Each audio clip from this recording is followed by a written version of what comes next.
সোমবার সকাল থেকেই রংপুর জেলা স্টেডিয়ামে মানুষের অপেক্ষা। সময়ের সঙ্গে সঙ্গে দুপুর গড়াতে সেই অপেক্ষা যেন রীতিমতো জনসমুদ্রে রূপ নেয়। হাজার হাজার রংপুরবাসী বরণ করে নিয়েছে রংপুর রাইডার্স দলকে।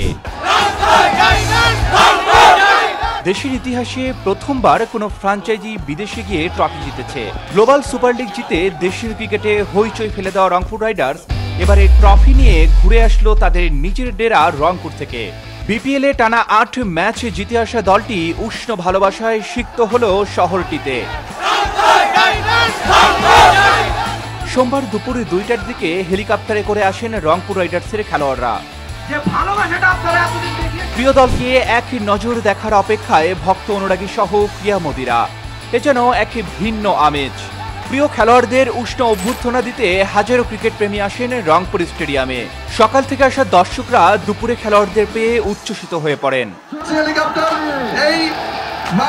হেলিকপ্টার স্টেডিয়ামে প্রবেশ করার সঙ্গে সঙ্গেই তিস্তা পাড়ের মানুষের স্লোগানে স্লোগানে উত্তাল হয় রংপুর স্টেডিয়াম।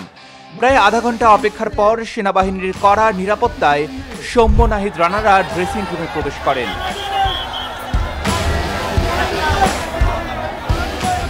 বিকেলে খোলা বাসে ট্রফি নিয়ে রংপুর শহর প্রদক্ষিণ করেন তারা। এ সময় বিপিএল ট্রফিও ট্যুরের অংশ হিসেবে সঙ্গে নিয়ে আসে রংপুর রাইডার্স। এ সময় সড়কের পাশে থাকা হাজারো দর্শক হাত উঁচিয়ে অভিনন্দন জানান প্রিয় খেলোয়াড়দের। এমন আয়োজনে খুশি রংপুরবাসী, দাবি জানান রংপুরে আন্তর্জাতিক মানের স্টেডিয়ামের। বিকেল ৪টার দিকে খোলা বাসে ট্রফি নিয়ে রংপুর শহর প্রদক্ষিণ করেন রংপুর রাইডার্স। এ সময় সড়কের পাশে থাকা হাজারো দর্শক হাত উঁচিয়ে অভিনন্দন জানান প্রিয় খেলোয়াড়দের। এদিকে এমন আয়োজনে খুশি রংপুরবাসী। তাদের প্রত্যাশা রংপুরে যেন একটি আন্তর্জাতিক মানের স্টেডিয়াম হয়, যাতে তারা নিজেদের ঘরের মাঠে বসে বিপিএল এর খেলা উপভোগ করতে পারেন। তারা বলেন এটা তাদের প্রাণের দাবি, তারা স্টেডিয়াম চান। প্রিয় টিমের প্রিয় খেলোয়াড়দের কাছে পেয়ে আপ্লুত ক্রিকেট প্রেমীরা বলেন, আমাদের আজ আনন্দের দিন, ঈদের খুশি লাগছে।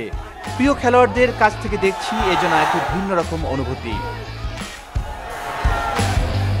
৬ ডিসেম্বর গায়ানায় গ্লোবাল সুপার লিগের ট্রফি জিতেছিল রংপুর, যেখানে ৫ দলের এই টুর্নামেন্টে ভিন্ন ৫ দেশের ৫ দল অংশ নিয়েছিল। ফাইনালে ভিক্টোরিয়াকে ৫৬ রানে হারিয়ে ট্রফি জিতেছিল নুরুল হাসান সোহানের নেতৃত্বাধীন রংপুর রাইডার্স। বিপিএলেও এবার দুর্দান্ত ছন্দে আছে দলটি, জয় পেয়েছে আসরের সবকটি ম্যাচে। Arman Ali, Daily Sun.